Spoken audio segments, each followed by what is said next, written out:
Hey everybody, what is going on? Mark here, and today we got another review for the Tesla Model 3 here.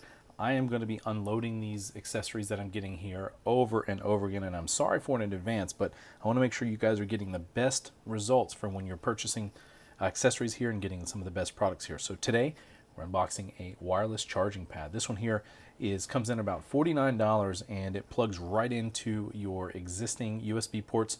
Very clean, and we're going to open it up and see what we got inside. As you can see here, it looks like a charging pad. It's pretty stiff. I'm going to open this up. And here is the charging pad here. It has the wireless symbols on the bottom there, or in the middle rather, and a couple of lights here. We're going to see what that looks like when you plug it in, and then two cords. So this must be a left and a right so that you can plug it in and maximize your power there. Looks like you also have a splitter. I guess that's to... well, it says charging only, so this must be a non-data charging cord or cable. And what that does is it doesn't allow data to come through here so that it doesn't glitch your car. And sometimes that has happened. If you guys are buying some aftermarket chargers, either the wireless chargers, if they come with a data cable and you plug it into your Tesla there, you might lose sync in charging. And what you need to do is get you one of these charging only cables. Most of the companies are sending it in there with it, because with wireless QI charging, you really don't need data coming through because you are going to be just charging only. So what this does is it eliminates that. If you do have that issue, press and hold the two buttons on your dash, do a soft reboot, and if you lose charging with some of your wireless adapters that have the data cords, you'll do that.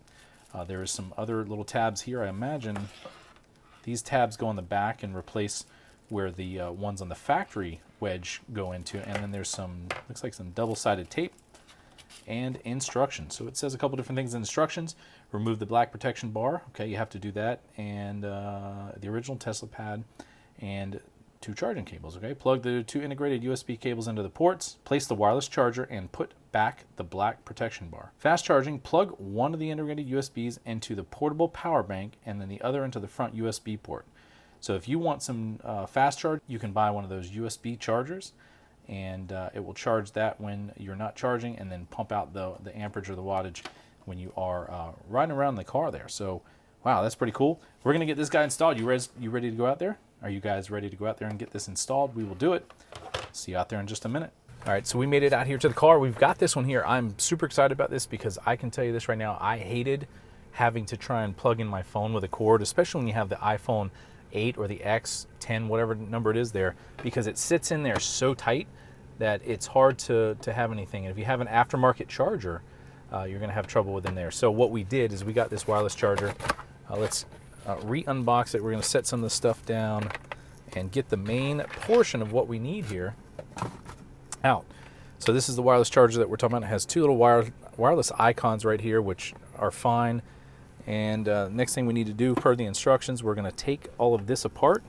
I'm going to pop this original pad out, so you can see there is a couple different nipples on the back of this, which probably will be replaced by these right here. You can put those in the same position so that it kind of holds itself in, or in all four corners there. So first thing it says also is to take this slide off here. We're going to do that and put this up here. I am not sure why, unless it's to run the cord. However, we're going to follow those instructions. Next thing you want to do is you're going to take these two loops and put them down here. I'm going to put them down one on each side, and then that way it's nice and uniform there. All right, we're going to set that down.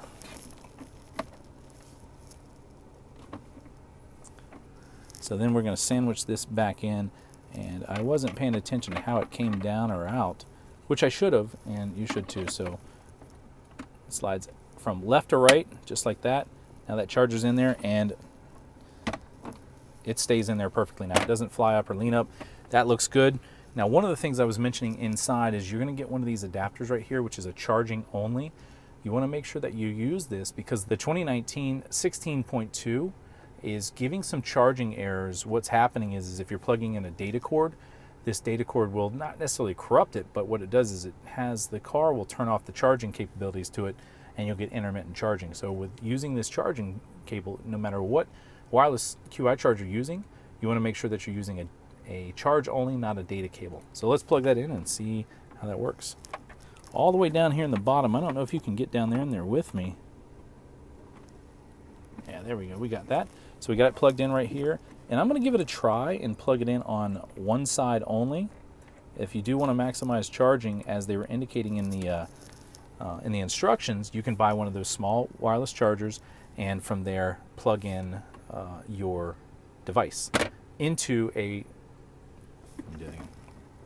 So I'm using the 2 cords here, and if you want to have fast charging, what you can do is get one of those power banks, plug into this, and then out through here, and that will give you the fast charging because it's in higher output. So let's go ahead and lay a phone on here and see if it will charge. I didn't see if the lights were blinking. Wow, it does, and works flawlessly right there. So it's we're going to wait and see if we get a positive charge there, and it looks like we are. And what we'll do now is I'm going to set it over to the other side and test it.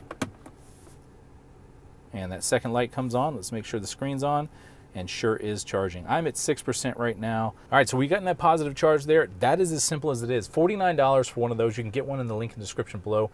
I really recommend it over having a cord coming up and through there, especially the cord that I have. I think I've got it. Yeah, I've got it back here.